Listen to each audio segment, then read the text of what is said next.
kad tas gydymas šitų ligų yra labiau simptominis. Nu, tai o ką reiškia simptominis gydymas? Tai 80% vaistų, galim sakyti, yra simptominiam gydymui. Tai reiškia pagerinimui, simptomų palengvinimui, užblokavimui, simptomų pakavojimui. Kitaip tariant, tai yra kaip išmušinėjimas šviečiančių lempučių, kai kažkas sugenda jumyse ir pradeda degti lemputė, tai jūs paimat ją ir išdaužite, nu, kad nešviestų, kad nenervuokit. Tai va, daugiausia vaistai yra tokio poveikio. Ir dabar jūs man pasakykit, ar jūs kada nors gilinotės, aiškinotės, kuom skiriasi rėmuo, refliuksas ir gerlas? Ar nesigilinot? Dalykai, tai rėmuo yra simptomas. Čia nėra liga, čia yra simptomas. Tai pavyzdžiui, vat jaučiat, kad, nu, va čia griaužia arba tiesiog, nu, toks guzas kažkoks toksai, kaip dūrimas, griaužimas. Tai yra rėmuo.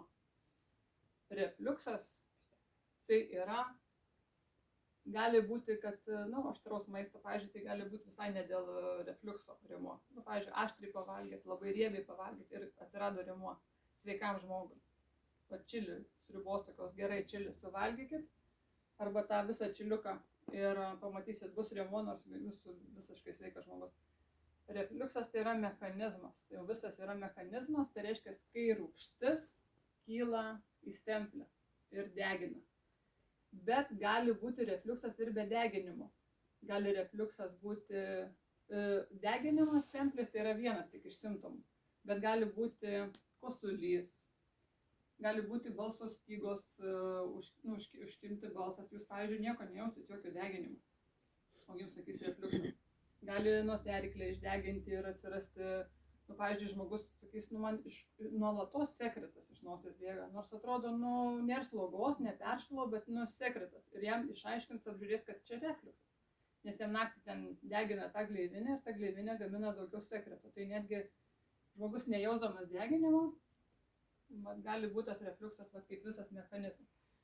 Ir aišku, dėl to refliukso, dėl to deginimo, jeigu yra su deginimu, irgi gali būti rėmuo vienas iš simptomų. Irgi. Tai va, tai žodžiu, refliuksas jau yra mechanizmas visas. O kas yra gerlas? Gerlas tai yra gastroezofaginio refliukso liga. Tai reiškia, jau yra lėtinis, nuolatinis refliuksas. Tai reiškia, kai jau ištisai ta rūgštis kyla, ištisai pažeidžia arba stemplę, arba stygas, arba gerklę, arba nosiaryklę, arba atsiranda žaizdelės, opelės, nu, žodžiu, jau gerlas yra liga. Tai refliuksas gali būti ir sveikam žmogui, kaip ir rėmuo. Nu, pavyzdžiui, pavalgiau gerai ir pasilenkiau batus užsirišti.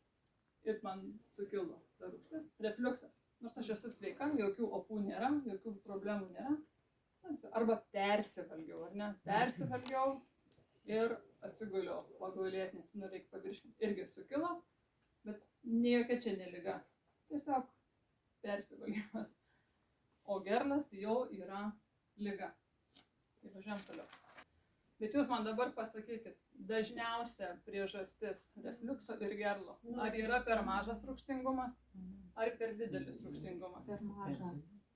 Kas balsuoja, kad dažniausia priežastis yra per mažas skrandžio rūgštingumas? Pakelkite rankas ir palaikykite. 1, 2, 3, 4, 5, 6, 7. Aš nesiskaitau. Kas galvoja, kad priežastis yra per didelis rūgštingumas?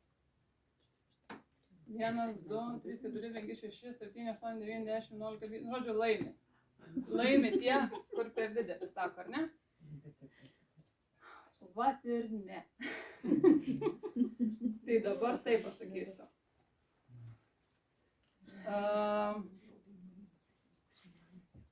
Žodžiu, žiūrėkit, čia dabar nupašysiu, paskui pasakysiu. Čia yra tokia kreivė turėtų nusipiešti. Aš specialiai susidėjau taškiukus, čia ne taip, kad pati sugalvojau ir belia kaip sudėjau. Čia sudėjau taškiukus pagal tyrimų, nu, tiesiog tyrimais rėmiausi atliktais ir Lietuvos medicinos universiteto studentų, ir pasaulio mokslininkų tyrimais, kur aiškina, pagal amžių, tai čia va turėtų būti 20, 40, 60, 80 ir 100 metų. Tai pagal amžių, koks yra pas žmogų rūgštingumas. Tai jeigu mes čia imam 100% jau tos rūgšties, nu reiškia tos geros rūgšties, tokios kokios reikia. Tai įsivaizduokit, čia yra 20 metų, nu tai reiškia jau ir tai nėra 100%, jau skaitos pas 20 mečius yra 10% mažiau tos rūgšties negu turi būti. Ir aš dabar specialiai jums paišau pagal tuos taškus, va šitaip eina. Tai reiškia, kad jeigu jums yra 60 metų, ne, reiškia jums skrandis pagamina tik 50% kokybiškos rūgšties. Tai kokia yra, žodžiu, papasakoju dabar žmonių kalba. Rūgštis turi būti rūgštingumas, tai reiškia pH nuo 1,5 iki 3,5. Tas pH, ar ne? Bet pas skaitos 60 mečius, net ir 50 mečius, net ir 40 mečius, reiškia, jau bus nebe tokia pH skrandžio rūgšties, jau bus prastesnė. Reiškia, kuo didesnis pH, tuo mažesnis rūgštingumas skrandžio. Tai reiškia, kad priežastis, esmė, kad priežastis yra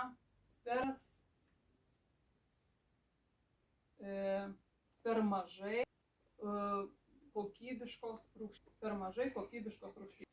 Nu, įsivaizduokit, skrandžio ląstelės turi pagaminti kažkokį kiekį šitos pH rūgšties. Nu, aš tiksliai nepasakysiu, kiek mililitrų, bet pafantazuokim. Nu, pavyzdžiui, 100 mililitrų, kai valgom, turi pagaminti tos rūgšties, va tokio rūgštingumo. Bet kadangi yra sutrikusi gleivinė, mes paskui matysim, dėl kokių priežasčių jinai susigadina tą gleivinę. Ji nebepagamina tokio pH rūgšties, tai jinai pradeda gaminti, pavyzdžiui, 4-5 pH rūgšties, bet jos gamina nebe 100 ml, o 200 ml. Nes jeigu negali pagaminti geros mažai, tai gamina daug prastos. Ir čia prisiminkit ašaruojančias akis.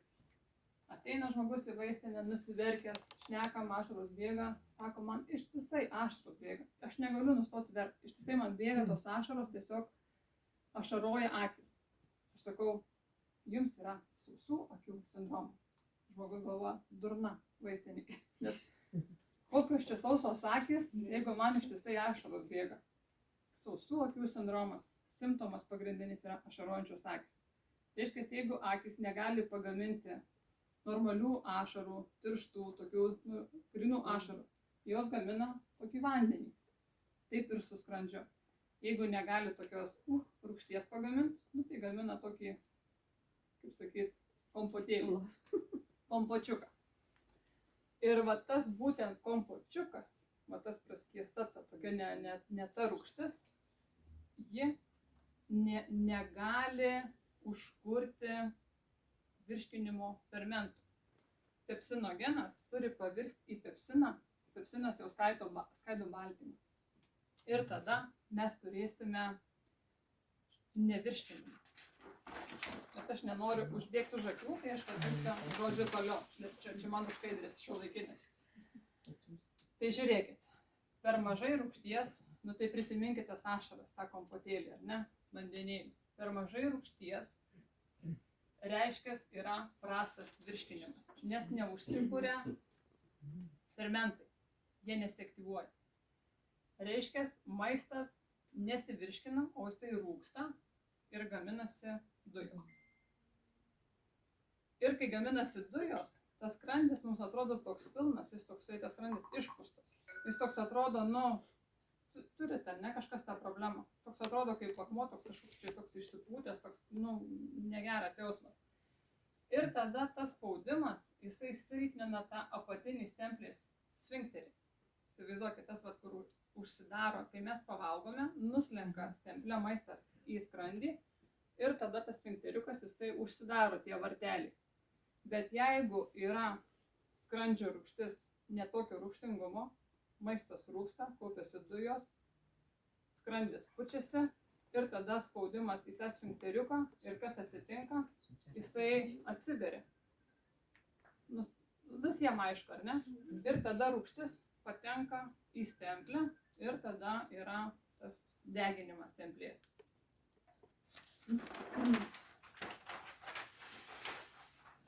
Ir dabar žiūrėkit, kai mūsų skrandis gamina normalią skrandžio rūgštį, va tą 1,53 pH, tik ta rūgštis stimuliuoja sfinkterio užsidarymą. Jeigu rūgštis yra mažesnė, silpnesnė, mūsų skrandžiui atrodo, kad mes dar valgom. Jam neatrodo, kad mes jau pabaigėm valgyti. Jam taip vaidenasi, kad mes dar procese.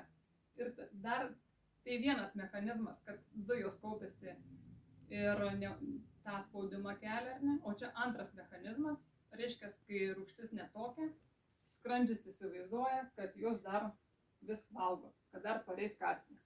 Ir neužsidaro tas sfinkterėlis. Tai dabar žiūrėkit, tas per mažas skrandžio rūgštingumas, kadangi neaktyvina tų virškinimo fermentų, pepsinogenas nevirsta į pepsiną, sutrinka baltymų virškinimas. Reiškia, tas kotletas, kurį jūs suvalgėt, ar kiaušinis, bet kas yra baltyminis, ar pieno produktas, jis negali susiskaidyti į peptidus. Tai reiškia, jisai, nes baltymas turi susiskaidyti skrandyje į peptidus. Tai reiškia, jisai toks nesuvirškintas, leidžiasi žemyn, o žarnynas gamina kitus jo fermentus, kurie atpažįsta tik peptidus. Jie neatpažįsta baltymų. Jiems turi jau nuslinkti toks apvirškintas baltymas, o ne pilnas. Ir jeigu nuslenka ne peptidas, o cielas baltymas, žarnyno fermentai, jo negali toliau skaidyti. Ir tada jūs valgot baltymus, baltyminį maistą, bet jūsų organizmas badauja, nes negali iš to baltymo paimti. Negali jo suskaidyti iki aminorūgščių. Ir jūs valgot baltymus, o jūsų raumenys, sausa raumenų masė nyksta. Ir negana to, kad nyksta ta raumenų masė, tas sfinkteriukas, kuris irgi yra raumuo, jo tonusas silpnėja dėl baltymų trūkumo. Ir jisai tada dar mažiau užsiveria, nes nėra tonuso, neužsispaudžia raumuo. Tai žodžiu, dujos spaudimą kelia, ar ne? Tada žemas tas rūgštingumas, netokia rūgštis skrandžiui tą pojūtį duoda, kad jūs dar valgote. Ir dar pats tas sfinkteris tonuso neturintis, jis neužsiverti. Žodžiu, 3 mechanizmai, kaip ta rūgštis kyla į viršų. Ir dar negana to, kad nesivirškino baltymai, taip pat yra prastas mineralų, nes mineralai, žinom, ten yra ir geležis, ir cinkas, ir selenas, kalcis, tai žodžiu mineralų ir B12 vitamino pasisavinimas. Plius žarnyno mikrobiotos disbalansas atsiranda dėl to, kad yra mažas skrandžio rūgštingumas. Ir dabar truputį daugiau papasakosiu. Mechanizmų. Galvoju, tikrai atsiras tokių kaip aš, kurie neišaugo iš to amžiaus. O tai kodėl? O tai kaip? Man visada reikia žinoti, bet aš turiu suprasti. Vien tik tai iškalt netinka, reikia suprasti. Aš galvoju, tikrai tokių yra daugiau. Tai mechanizmas. Tai žodžiu, kaip ir minėjau, kad baltymas susivirškintų, tai baltymas, žodžiu, pepsinogenas, tas pirmtakas fermento, turi susijungti su rūgštimi, kad atsirastų tas aktyvus baltymus virškinantis fermentas. Tai jeigu mes turime netokią rūgštį, netokio rūgštingumo, netokio pH, tai tas ir nesusidaro, nes turi būti toksai. jeigu yra 4-5 pH, nesusidaro pepsinas. Baltymas nevirškinamas. Ką daro vaistai nuo rūgštingumo? Omeprazoliai, pantoprazoliai, esomeprazoliai, lanzoprazoliai. Mažina šitą pH. Atsiprašau, didina pH, mažina rūgštingumą, norėjau pasakyti. Tai ką mes turėsime, valgydami vaistus? Rūgštingumą turėsim pH 4-5 ir turėsime mažai pepsino. Jeigu mažai pepsino, reiškia mūsų baltymai nesusivirškins. Baltymai nesusivirškins, reiškia mūsų tas sfinkteriukas neturės tonuso ir jisai bus kaip kaliošas. Tiesiog toks, neužsiveriantis. Čia dabar dar įdomus koksai mechanizmas. Kad mūsų visi tie B12 vitaminai, kuriuos mes suvalgome su maistu, jie yra susijungę su baltymais. B12 visą laiką susijungia su baltymu. Ir mūsų ta skrandžio rūgštis, va šitokia, kartu su pepsinu, turi išardyti tą sąjungą. Žodžiu, suprantat, nėra B12 tokio kaip vienas susijungia su baltymu. Ir jeigu mes neišardom tos poros, tai mūsų organizmas nepasisavina B12. O jeigu mes B12 neįsisavinam ir jeigu trūksta B12, kas atsitinka? Kyla uždegimai organizmo, sprandų susukimai ar ne, visokie neuralgijos, mūsų neuronai, mūsų nervinės ląstelės pasidaro kaip nuplikytas laidas. Žinot, neuronas kaip atrodo, ne? Tai toks panašus į mane, susivėlęs ta galva, tai tokia uodega ilga. Tai ta uodega, jeigu trūksta B12, jinai yra kaip laidas be tos gumos. Tai aš čia dabar tai galiu čiupinėti tą laidą. O jeigu gumos nebūtų, tai kas būtų? Trenktų. Būtų dar neuronas pasišiaušęs daugiau. Tai reiškia, kad B12 ir kai trūksta to dangalo ant neurono, tai žinot, mūsų tie nerviniai impulsai, labai gražiai mano kolegė pasakojo, nerviniai impulsai, jie sklinda nuo neurono ant neurono, tiesiog kaip elektra. Ir jeigu laidai nuplikyti, tai yra kaip žvyrkelis su duobėm. Tai gali tie neuronai, tas impulsas, žodžiu, dėl ko mums taip, ne, ir tai surakina, tai neuralgijos, tai skausmai, tai atrodo degina, tai ten, ta elektra mane eina per kūną, ar ne, sutraukia ir taip toliau.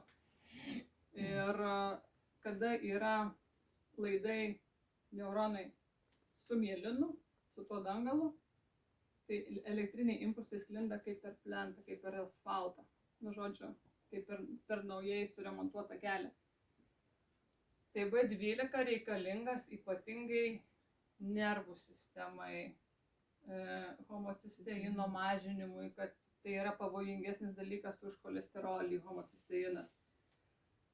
Reikalingas tiem, kaip minėjau, impulsam nerviniam, tai reiškia mūsų neuronam, ar ne? Geležies įsisavinimui reikalingas B12.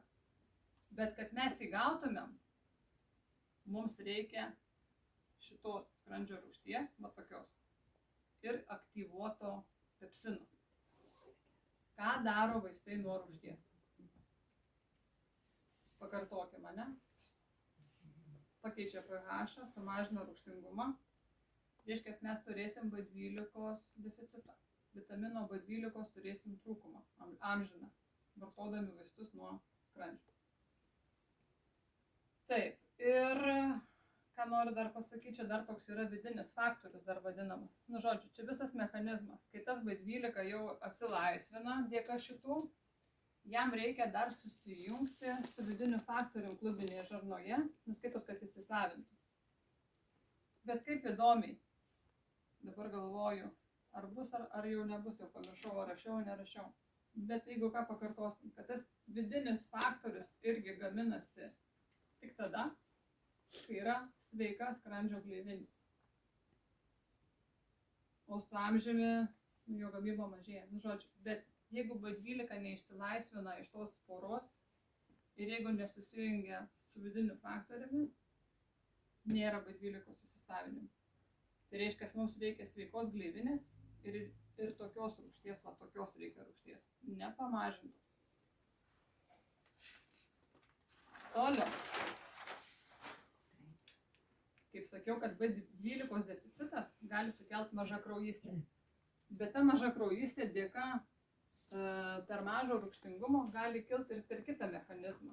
Tai reiškia, kad necheminė geležis, tai reiškia, kuri ne iš mėsos, o iš kito maisto, žodžiu, atmetus mėsą, ar ne? Ji turi būtinai pavirsti į fero formą, reiškia, iš ferum 3 į ferum 2, turi pavirsti dvivalentę, iš trivalentės į dvivalentę. Ir būtinai reiškia, kad tai įvyktų, vėl reikia tos rūgšties, va tokios rūgšties, kad įvyktų įsisavinimas. Tai jeigu mes su vaistais nusimušam rūgštingumą, pH pakyla, reiškia, geležies įsisavinimas krenta ir gali žmogus tą geležį valgyti kiek tik nori, gydytis tą mažą kraujystę gali kiek nori. Jeigu mažas skrandžio rūgštingumas, bet nebūtinai jisai nuo vaistų gali būti mažas, tiesiog gali būti per mažas ar ne, su amžiumi, nes matėt grafike yra tiesiog dėl amžiaus jisai mažėja. Arba gali mažėti rūgštingumas dėl, aš pamiršau, kad aš turiu užsirašęs, dėl mitybos įpročių, nu ta prasme prastas maistas ar ne, perdirbtas maistas, alkoholis, taip pat gali dėl vaistų, ypatingai nesteroidinių priešuždegiminių, nu tai tie visi ibuprofenai, žinot, paracetamoliai, diklofenakai, nimesulidai, nu vat vardinu, ką dažniausiai žmonės žino. Tai va, tai tų priežasčių daug yra. Ir dabar žiūrėkime, per mažas rūgštingumas, skrandžio rūgštis, va tokia, ji sunaikina bakterijas patogeninės, sunaikina, daug kas sunaikina toksinus, kuriuos mes suvalgom, sunaikina grybelį. Ir jeigu tas rūgštingumas yra netinkamas, tos bakterijos, grybeliai, jie keliauja toliau savo laisvai, nes jie nėra sunaikinami. Ta pačia Helicobacter pylori, jeigu rūgštingumas yra geras, Helicobacter pylori dažniausiai, ne 100%, bet dažniausiai jai išbujoti nėra šansų. Aišku, būna, kada ir su geru rūgštingumu helikobakteris išbujoja, bet tai būna labai reti atvejai ir būna tokios retos priežastys. Bet kada yra per mažas rūgštingumas, helikobakteriui tai yra rojus. Tai va, ir tada kas nutinka, žiūrėkit, kai yra tų bakterijų, grybelių kontrolės nėra, viskas varo žemyn, kas nutinka? Nutinka disbiozė, todėl kad mūsų žarnynas mėgsta santykį 80/20. 80 gerų bakterijų, 20 patogeninių. Bet jeigu čia ištisai ateina daug patogeninių bakterijų, daug grybelių, automatiškai gerosios bakterijos nesugeba jų nukonkuruoti. Ir jos pradeda imti viršų, jos pradeda klestėtos patogeninės ir atsiranda disbiozė, tai reiškia disbalansas, disbiozė. Santykis nebe 80/20, o ten koks nors 70/30 arba 50/50, kas jau yra žiauriai blogai. SIBO. SIBO tai yra, kam nors SIBO, gal yra kam nors SIBO, žinot. Kai gerosios bakterijos labai pradeda viešėti plonajame žarnyne. Ir tai nebūtinai patogeninės, tai gali būti ir gerosios, kada jos nenuslenka žemyn. Bet SIBO dažniausiai tas atsiranda SIBO sindromas, būtent kai yra per mažas rūgštingumas, nes skrandžio rūgštis kontroliuoja. Tiesiog sunaikina tą perteklių, sunaikina tą patogeninių bakterijų, tą žodžiu perteklių ir kad tiesiog kontroliuoja, kas gali praeiti žemyn. Ir vėliau dar pakomentuosiu, dabar galvoju, kad tik nepamirščiau, būtent dėl gerųjų bakterijų. Kad jeigu gerosios bakterijos, arba dabar pasakysiu, nes paskui galiu ir pamiršti, kad gerosios bakterijos, jeigu jos yra papildų pavidale, ar ne, bet geriam papildus, gerasias bakterijas, jeigu jos neturi tikslinės pristatymo technologijos, reiškia, nėra pagamintos technologiškai taip, kad būtų nuneštos į storąjį žarnyną, reiškia, jos gali sukelti SIBO. Bet jeigu bakterijos turi tikslinę pristatymo technologiją, jos atsipalaiduos tik tai storajame žarnyne, o ne plonajame. Kandida. Tai jeigu per mažas skrandžio rūgštingumas, didėja didžiulė rizika, kad bus kandida. Moterys turbūt daugelis esam tą dalyką patyrusius, kas tas yra. Ir dėl per mažo rūgštingumo mažėja magnio, kalcio, cinko absorbcija. Tiesiog yra sunku organizmui aktyvuoti šitus mineralus ir juos įsisavinti.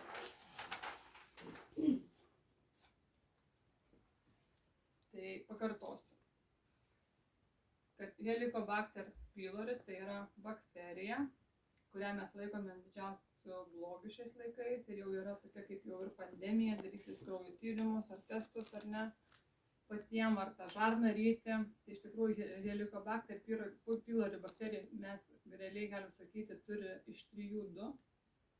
Tai 2/3 va čia sėdinčių turi Helicobacter pylori didesnį kiekį. Šiaip mes turim ją visi, bet tą didesnį kiekį turi iš 3-2. Bet kaip ir minėjau, tas įvyksta blogumas tada, kai jinai pasiekia tą klestėjimą, kai jinai išbujoja, o tai labiausiai nutinka, kai yra per mažas skrandžio rūgštingumas. Ir dar kitas faktas, kad ji gali atsinaujinti. Bet pavyzdžiui, pasigydėt, sugėrėt kursą antibiotikų, visų dar tų omeprazolių, pantoprazolių, ar ne? Ir jinai vėl išbujoja po kurio laiko, vėl atsinaujina. O kodėl? Todėl, kad dažniausiai nėra pašalinta priežastis. O kokia priežastis? Tai reiškia, kad nėra sutvarkytas rūgštingumas. Ir vėl tada vis ten, kas ką nori, taip ir elgis.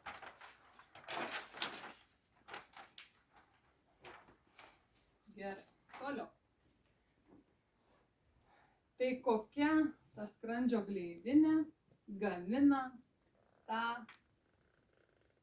nuvatavą va šitą rūgštį, va tokio rūgštingumo rūgštį. Kokia gleivinė gamina? Sveika.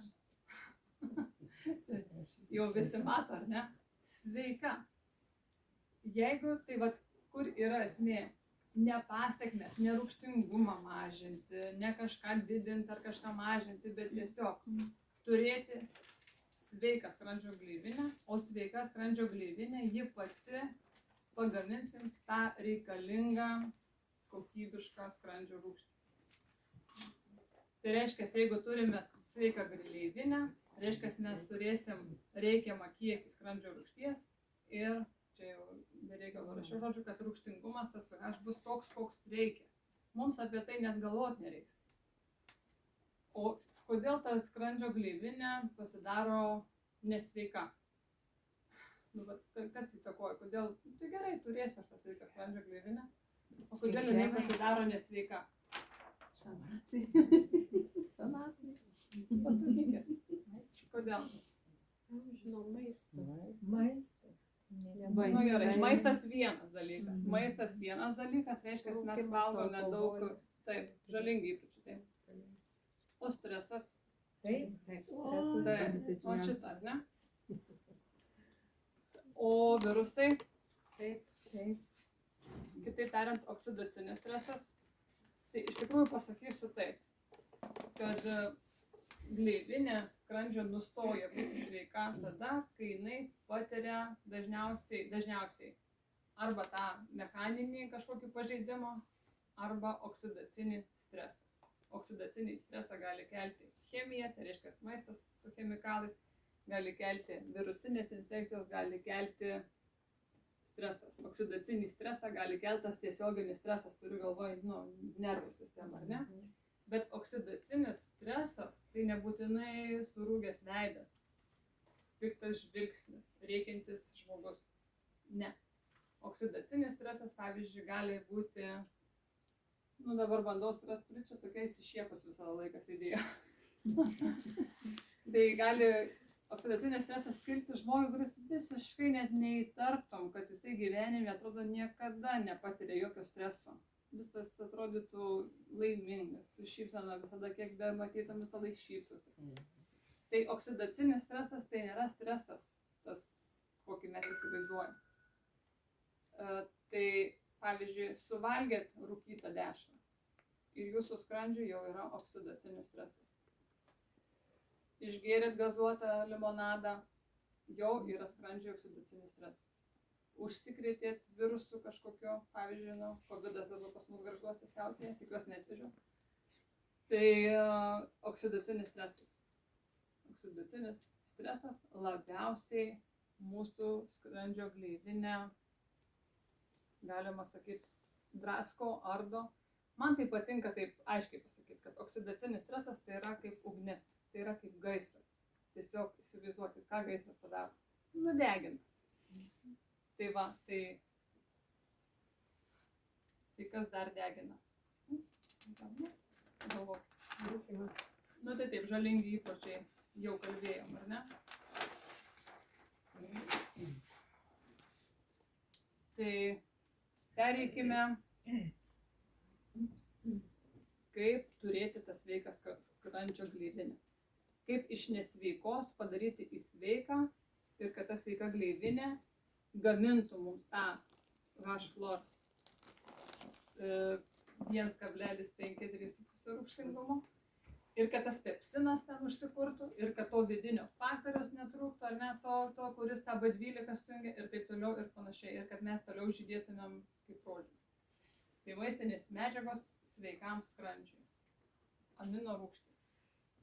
Amino rūgštys, tai kaip ir minėjau, tai yra baltymo dalys. Tai jeigu jeigu tas kotletas susivirškino iki peptidų, o peptidai nuslinkia į žarnyną iki amino rūgščių, tai va mes turėsim amino rūgštis ir reiškia tos amino rūgštys, ką daro, regeneruoja skrandžio gleivinę. Kitaip tariant, vienos medžiagos skrandžiui yra kaip plytos namui statyti, reiškia regeneracija, tai yra, įsivaizduokit, kad tas skyles, tiesiog tas nuverstas sienas, išdaužytas, sudegintas, jas atstato. Tai regeneracija, tai yra būtent, reiškia, ta medžiaga yra plytos. Tai regeneracijai ir, žiūrėkit, amino rūgštys reikalingos rūgšties ir pepsino, to fermento gamybai, ar ne, kad nepritrūktų. Tai va, tai dabar vėl pakartokim, kad jeigu rūgštingumas netinkamas, mes neturėsim amino rūgščių net valgydami kotletus, ar kiaušinius, ar pieno produktus, ar pupelės ir panašiai. Reiškia, mes neturėsim regeneracijos, reiškia, mūsų skrandžio gleivinė neatsinaujins ir reiškia, mes turėsim gilesnę duobę ir toliau mums ta rūgštis bus netokio rūgštingumo. Nes trūksta maistinių medžiagų, suprantate? Nu, pavyzdžiui, dabar pasakykit, iš ko jūs verdate košę? Ar iš kirvio, ar iš kruopų? Tai va, tai žodžiu, tik pasakose košę verda iš kirvio, o realiai gyvenime reikia kruopų. Tai tik pasakose, ar kaip sakau, toj medicinai galime, tik reklamai, gal ne medicinai, tik reklamai galime su ta tabletė sutvarkyti visas problemas. O gyvenime tam reikia amino rūgščių. Realiai. Cinkas. Dabar žiūrėkit, koks yra įdomus dalykas. Cinkas gleivinės atnaujinimui, atstatymui, taip pat pepsino sintezei. Tai reiškia, čia yra plytos, gleivinės atstatymui plytos, o čia jau yra antioksidacinė apsauga. Jau čia yra kitas poveikis, reiškia, tai yra produktas, medžiaga, mineralas, gaisrininkas. Kam reikalingi gaisrininkai? Tai jeigu užsidegė namas ir šalia stovi su šlanga gaisrininkas, jis tuoj pat užgesino ir nieks nenugriuvo. Reiškia, nespėjo įsikurti tas didžiulis laužas ir sudegti viskas. Reiškia, reikės mažiau plytų, kad atstatyti sienas, nes tiesiog laiku užgesintas buvo gaisras, ar ne? Tai cinkas ir gesina gaisrą, reiškia, oksidacinį stresą mažina ir atstato jau jeigu kažkas ir nuvirto. Pamenat, koks mineralas blogai savinasi, kai yra rūgštingumas prastas? Cinkas. Taip. Tai supranta, čia kaip toks užburtas ratas gaunasi. Vitaminas A.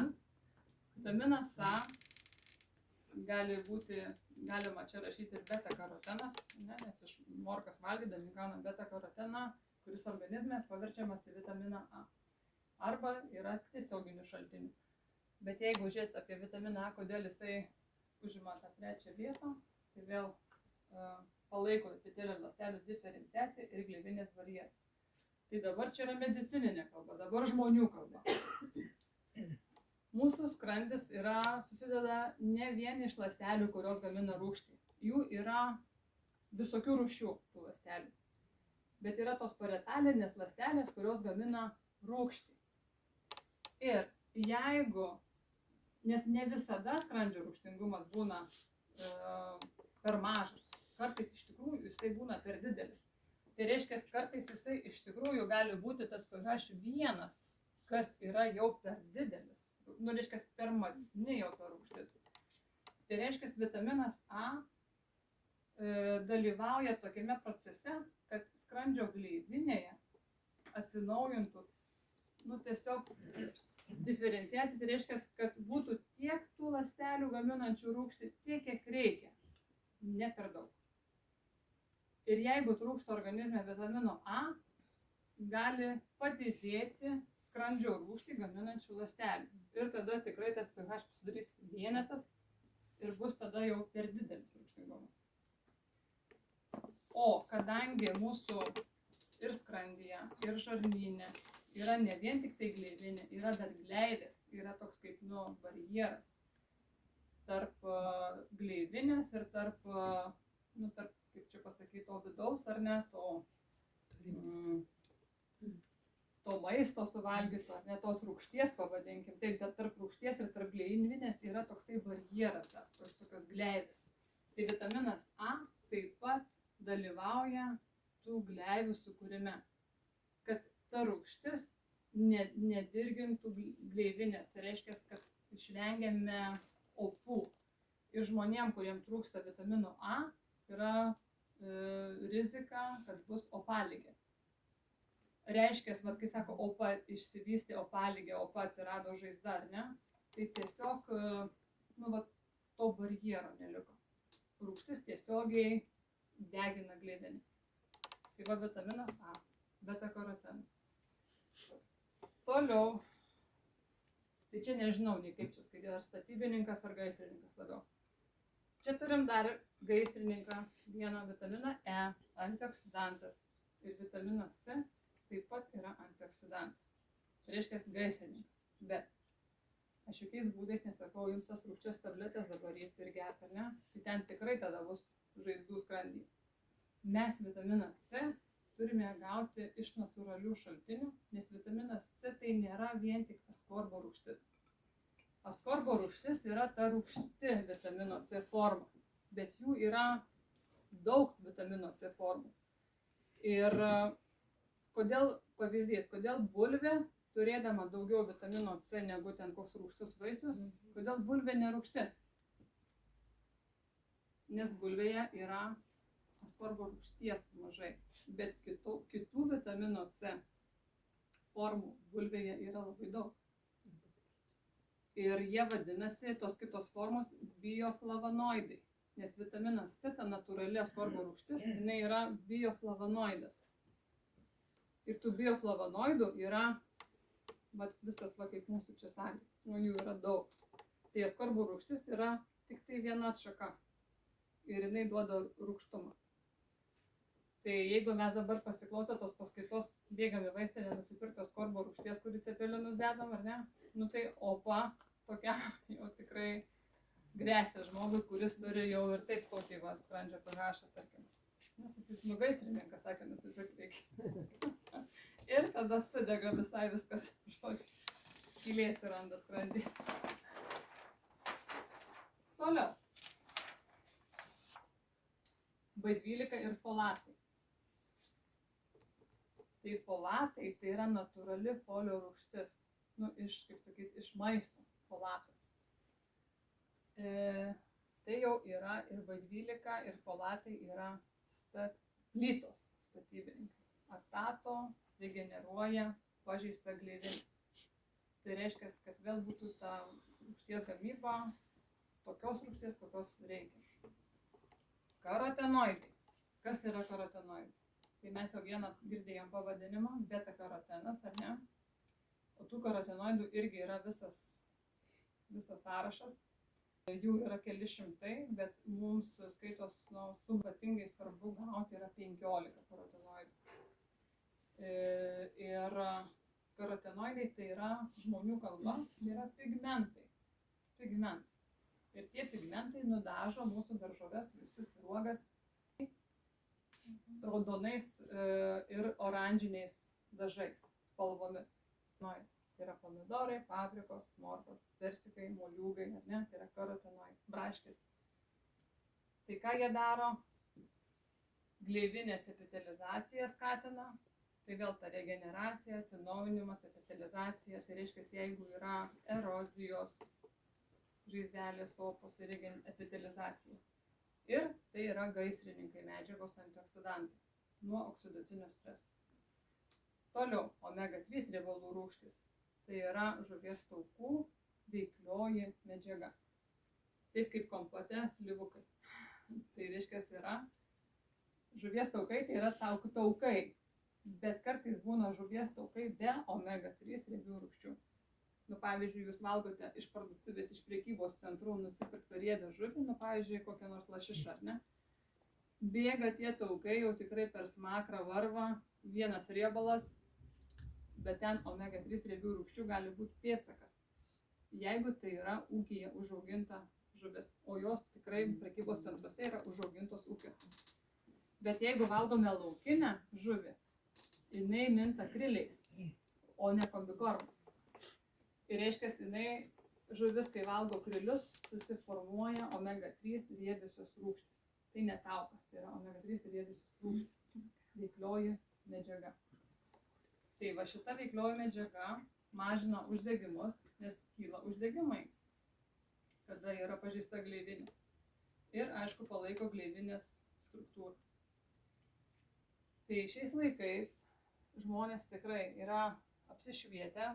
Ir omega-3 riebiąsias rūgštis tikrai žmonės daug kas vartoja, ar žuvies taukus tikrai labai daug kas vartoja, tai yra turbūt labiausiai parduodami papildai vaistinėje. Bet pasakysiu taip, kad nežinau, kai manęs paklausia, kas yra naudingiau vartoti omega-3 ar nevartoti, kas naudingiau, pavojingiau. Aš nežinau, kas yra, ar yra pavojingiau šiais laikais vartoti, ar pavojingiau yra nevartoti. Suprantat? Kodėl? Todėl, kad žuvies taukuose, omega-3 riebių rūgščių papilduose yra labai daug sunkiųjų metalų. O sunkieji metalai patekę į organizmą oksiduojasi ir jie kelia uždegimą. Todėl vartojant omega-3 riebiąsias rūgštis, papildų pavidale labai svarbu išsiaiškinti, ar tame produkte nėra sunkiųjų metalų. Kaip išsiaiškinti? Tikrai ant pakuotės, žinokit, neparašyta bus, kad šitame produkte yra sunkieji metalai. Čia yra, to nereikalauja ir tokio ženklinimo nėra. Ir nežinau, ar nelabai įsivaizduoju, ar kada nors bus toksai ženklinimas reikalingas, privalomas. Bet jūs galite tą sužinoti parašę gamintojui laišką. Labai paprastai. Nereikia tikrai pirkti markučių, vokų. Tiesiog internetu susirandate e-mailą. Šiais laikais galima per 5 minutės išsiųsti keliem gamintojams laiškus ir paklausti, ar jūsų produkte yra sunkiųjų metalų. Ir jeigu jums nieko neatrašo, bet laiškas neparėjo kaip nepristatytas, reiškia, neturi ką atrašyti. Arba parašys, kad ne, neturi. Ne, neparašys, tai yra dokumentas. Jūs tada dar parašykit vieną laišką, atsiųskite man tai patvirtinančius dokumentus. Ir tada pamatys, kaip susitrauks atrašančių sąrašas.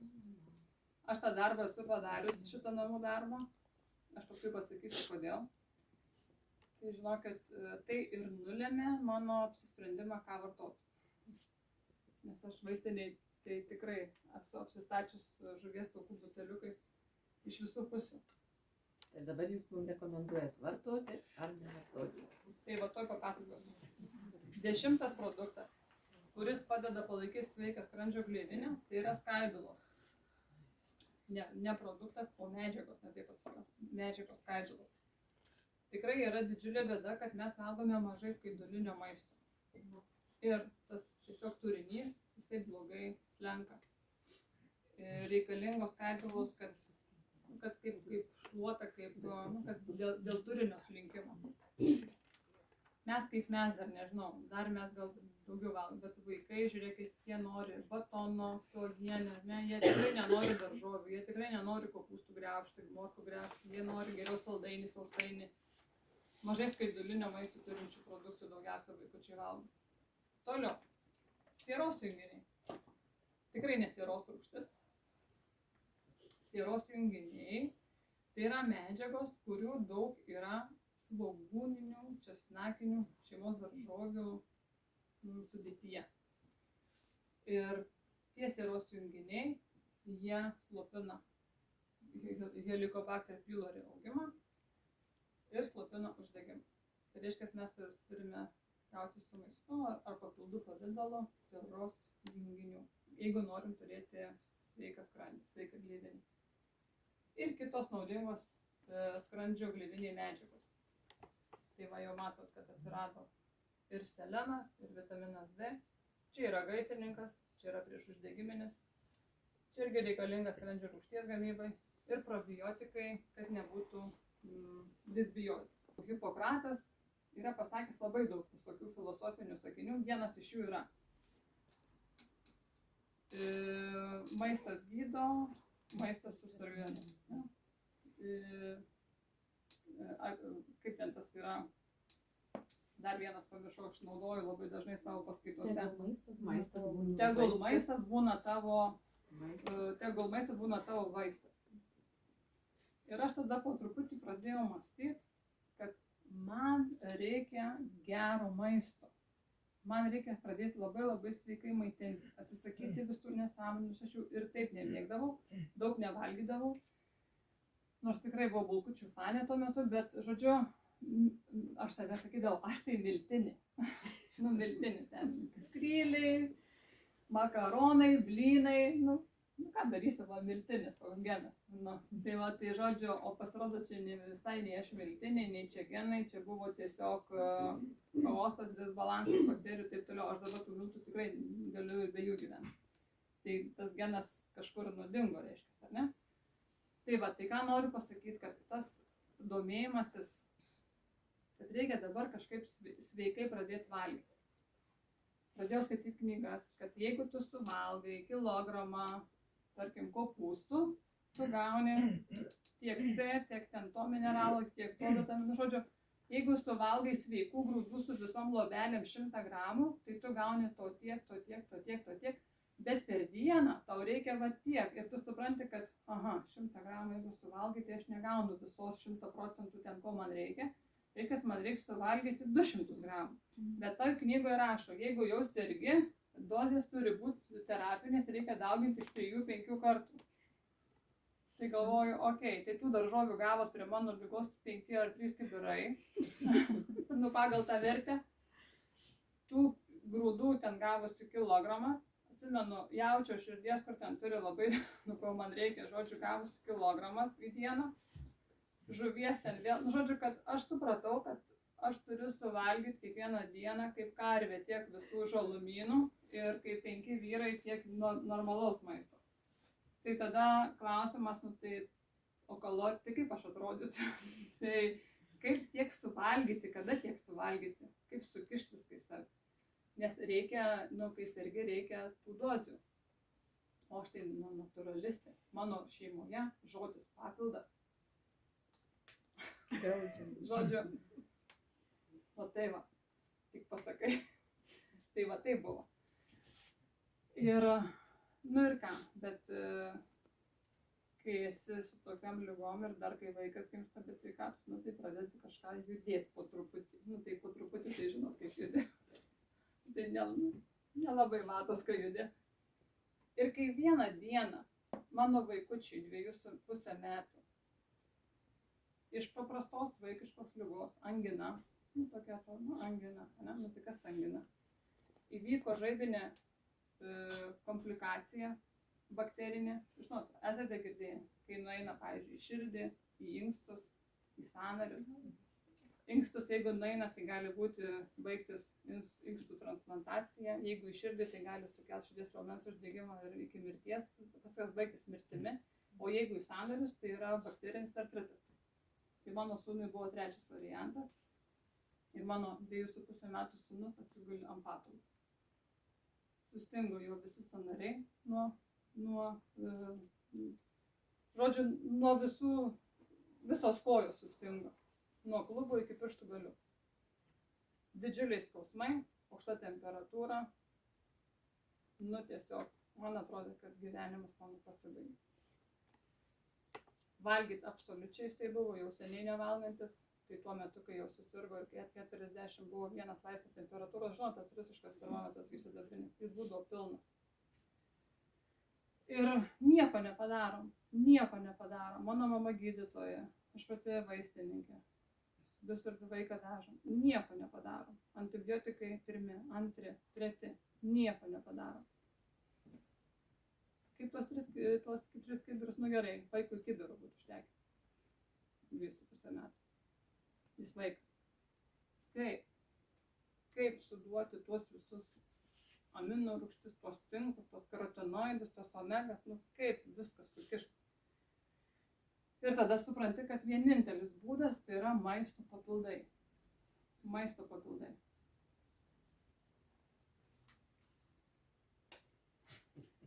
Įsitikinimas. Tai kaip? Ir ką? Kaip jūs galvojate? Ir nenulūžtų jums tas vienas ragas, kai tokia situacija. Tas įsitikinimas žiaurus dalykas, yra. Tas nuostata, toks žinojimas, kad aš teisi. Tikrai aš teisi.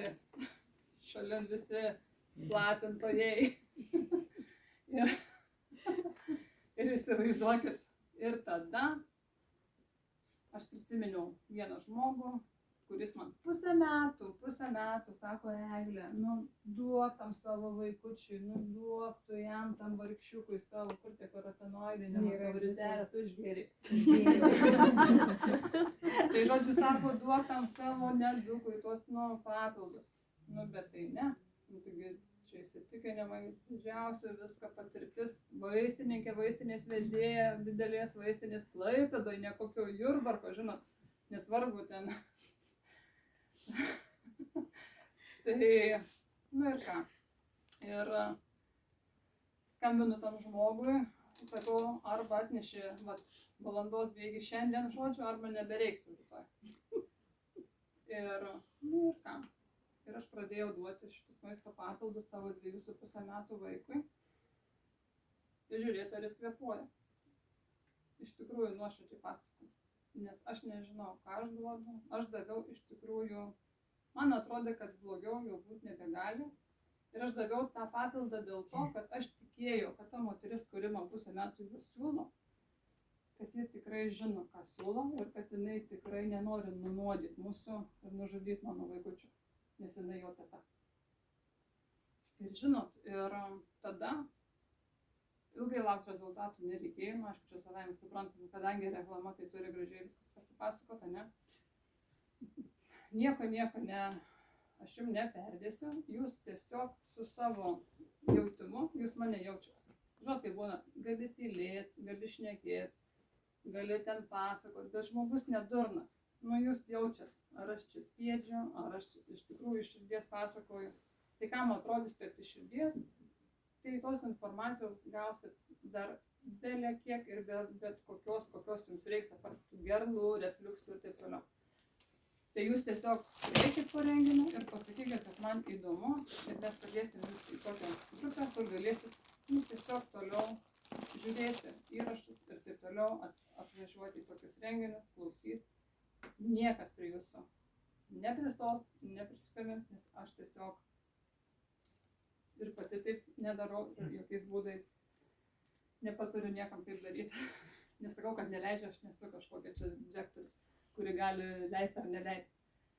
Tai va, tai ta istorija, kad nuo tos dienos praėjo jau 19,5 metų. Įsivaizduokit. 19,5 metų. Nuo tos dienos, kai man atrodė, kad man sustojo suktis žemė.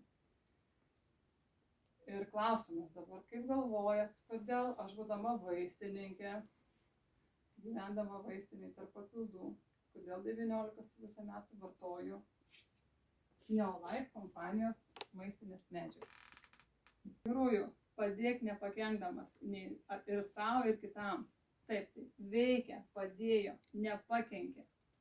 Tai čia buvo pagrindiniai dalykai, nes ten pradžiai tai buvo, kad veikia, paskui pradėjau galvoti, ar tai saugu, nes išsigandau, kodėl taip veikia, nes, kaip tai gali papildas taip veikia, nesuprantu, man tiesiog išsigandau labai.